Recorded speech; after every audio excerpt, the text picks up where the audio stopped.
মন খারাপ? তবে চলুন একটা গল্প শোনাই। একটা জাহাজে অনেক লোক সাগরে মাঝখানে ঘুরতে গেছে। সেখানে হঠাৎ করেই প্রচণ্ড ঝড় উঠে আসে। সেই ঝড়ের কারণে জাহাজটি ডুবে যায়।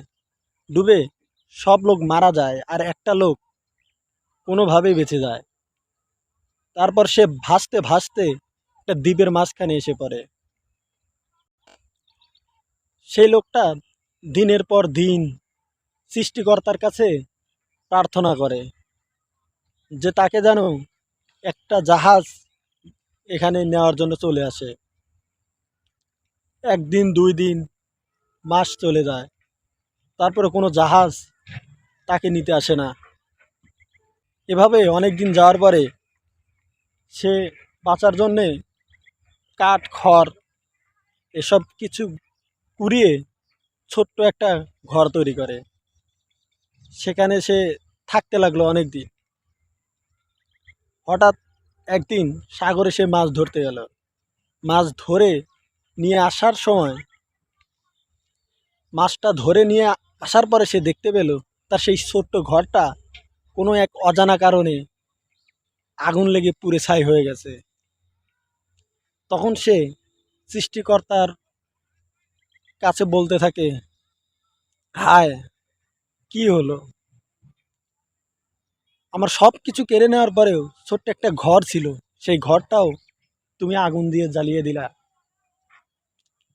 এই ভেবে ভেবে সে সৃষ্টিকর্তার প্রতি বিলাপ করতে থাকে। তারপর সে ভাবতে লাগলো, আর এভাবে বাঁচা যায় না। যার কারণে সে সাগরের মধ্যে ঝাঁপ দিয়ে মরার জন্য সে দৌড়ে চলে গেল। কিন্তু সাগরে কিনারে যখনই যে গেল, সাগরে যখনই সে গেল, তখনই সে দেখতে পেল একটি জাহাজ তার সামনে এসে হাজির। সে অবাক হয়ে সেই জাহাজের নাবিককে জিজ্ঞাসা করলো, কি ব্যাপার, আপনারা হঠাৎ এখানে?